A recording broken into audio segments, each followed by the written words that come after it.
राधे राधे, जय श्री कृष्ण। दोस्तों आपके लिए लेकर आए हैं देवशयनी एकादशी की व्रत कथा। एकादशी तिथि भगवान विष्णु को समर्पित होती है। हिंदू पंचांग के अनुसार आषाढ़ मास के शुक्ल पक्ष की एकादशी को देवशयनी एकादशी कहते हैं। एकादशी के दिन व्रत नियमों का पालन करने के साथ ही व्रत कथा का भी विशेष महत्व होता है। मान्यता है कि देवशयनी एकादशी का पाठ करने या सुनने से सभी मनोकामनाएं पूरी होती हैं। परिवार में किसी की भी अकाल मृत्यु नहीं होती है। सुने ये पवित्र पावन कथा। ये कथा भगवान श्री कृष्ण ने अर्जुन के पूछने पर उन्हें सुनाई थी। आप भी सुने ये पावन कथा। अर्जुन कहते हैं, हे श्री कृष्ण, आषाढ़ माह के शुक्ल पक्ष की एकादशी का क्या व्रत है? उस दिन किस देवता का पूजन होता है? उसका क्या विधान है? कृपा करके सब मुझे विस्तार पूर्वक बताएं। तब भगवान श्री कृष्ण ने अर्जुन को ये कथा सुनाई, इसका महत्व बताया। कहा, हे धुरंधर, एक बार नारद जी ने ब्रह्मा जी से यही प्रश्न पूछा था। तब ब्रह्मा जी ने कहा कि नारद, तुमने कलयुग में प्राणी मात्र के उद्धार के लिए सबसे श्रेष्ठ प्रश्न पूछा है, क्योंकि एकादशी का व्रत सब व्रतों में उत्तम होता है। इसके व्रत से सभी पाप नष्ट हो जाते हैं। इस एकादशी का नाम देवशयनी एकादशी है।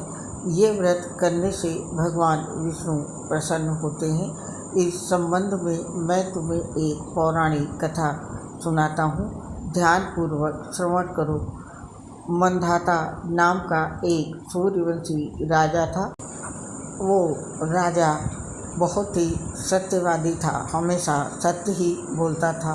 बहुत तपस्या करता था, तपस्वी राजा था, चक्रवर्ती था।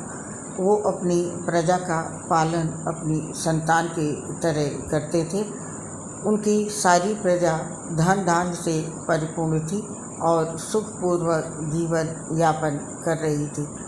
उनके राज्य में कभी अकाल नहीं पड़ता था, कभी किसी प्रकार की प्राकृतिक या दैवीय आपदा भी नहीं आती थी।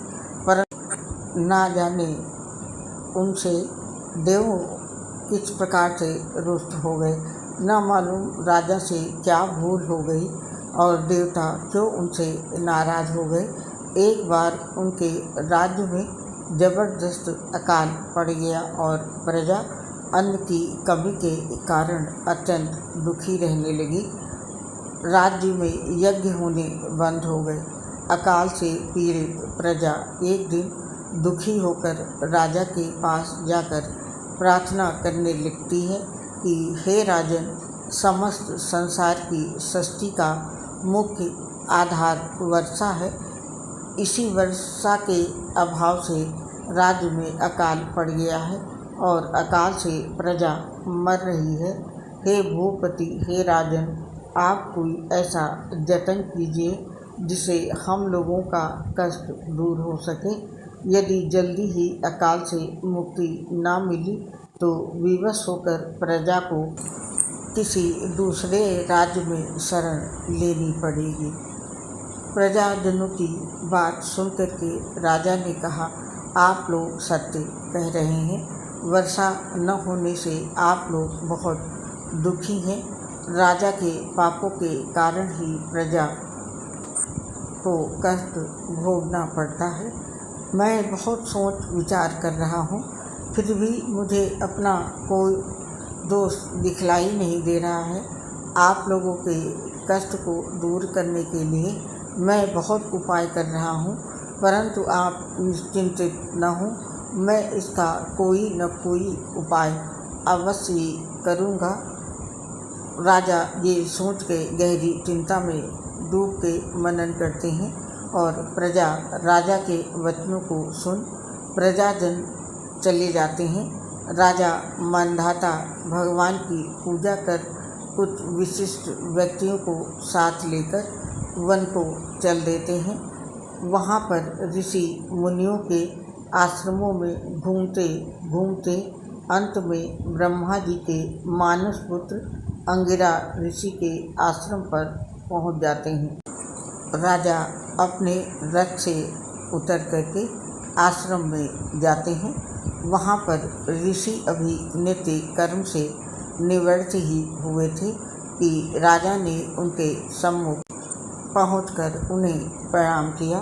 तब ऋषि ने राजा को आशीर्वाद दिया और फिर उनसे पूछते हैं, हे राजन, आप इस स्थान पर किस प्रयोजन से पधारे हैं, सो हमें कहिए। तब राजा ने कहा, हे महर्षि, मेरे राज्य में 3 वर्ष से वर्षा नहीं हो रही है। इससे अकाल पड़ गया है और प्रजा बहुत कष्ट भोग रही है। राजा के पापों के प्रभाव से प्रजा को कष्ट मिलता है, ऐसा शास्त्रों में लिखा है। मैं धर्मानुसार राज्य करता हूँ, फिर ये अकाल कैसे पड़ गया इसका मुझे अभी तक पता नहीं लग सकता। अब मैं आपके पास इसी अपने संदेह की निवृत्ति के लिए आया हूँ। आप कृपा करके मेरी इस समस्या का निवारण करके मेरी प्रजा के कष्ट को दूर करने के लिए कोई उपाय बतलाइए। राजा के ये सब वृत्तांत सुनने के बाद ऋषि ने राजा से कहा, हे नृपति, इस सतयुग में धर्म के चारों चरण सम्मिलित हैं। ये युग सभी युगों में उत्तम है। इस युग में केवल ब्राह्मणों को ही तप करने तथा वेद पढ़ने का अधिकार है, किंतु आपके राज्य में एक शूद्र तप कर रहा है। इसी दोष के कारण राज्य में वर्षा नहीं हो रही है। यदि आप प्रजा का कल्याण चाहते हैं तो शीघ्र ही उस शूद्र का वध करवा दें। जब तक आप ये कार्य नहीं कर लेंगे तब तक आपका राज्य अकाल की पीड़ा से कभी मुक्त नहीं हो सकता है। ऋषि के ये वचन सुन करके राजा कहते हैं, हे मुनिश्रेष्ठ, मैं उस निरपराध तप करने वाले शूद्र को नहीं मार सकता। किसी निर्दोष मनुष्य की हत्या करना मेरे नियमों के विरुद्ध है और मेरी आत्मा इसे किसी भी स्थिति में स्वीकार नहीं करेगी। आप इस दोष से मुक्ति का हमें कोई दूसरा उपाय बतलाइए। राजा को विचलित जान करके ऋषि ने कहा, हे राजन, यदि आप ऐसा ही चाहते हो तो आषाढ़ माह के शुक्ल पक्ष की देवसैनी नाम की एकादशी का व्रत करो। इस व्रत के प्रभाव से तुम्हारे राज्य में वर्षा होगी और प्रजा भी पहले की भांति सुखी संपन्न हो जाएगी, क्योंकि इस एकादशी का व्रत सिद्धियों को देने वाला है और कष्टों से मुक्त कराने वाला है। ऋषि के इन वचनों को सुनकर के राजा अपने नगर वापस आ जाते हैं और विधि देवसैनी एकादशी का व्रत करते हैं, पूजन करते हैं और नियमों का सारा पालन करते हैं। तब इस व्रत के प्रभाव से राज्य में अच्छी वर्षा हुई और प्रजा को अकाल से मुक्ति मिल गई। प्रजा पहले की भांति सुखी और संपन्न हो गई। इस एकादशी को पद्मा एकादशी भी कहते हैं। इस व्रत के करने से भगवान विष्णु प्रसन्न होते हैं। अतः मोक्ष की इच्छा रखने वाले सभी मनुष्यों को इस एकादशी का व्रत करना चाहिए। चातुर्मास व्रत भी इसी एकादशी के व्रत आरंभ किया जाता है। कथा संपन्न होती है। इस कथा को पढ़ने और सुनने सभी लोगों को भगवान विष्णु की विशेष कृपा प्राप्त होती है। कथा का सार ये है कि अपने कष्टों से मुक्ति पाने के लिए किसी दूसरे का कभी बुरा नहीं करना चाहिए।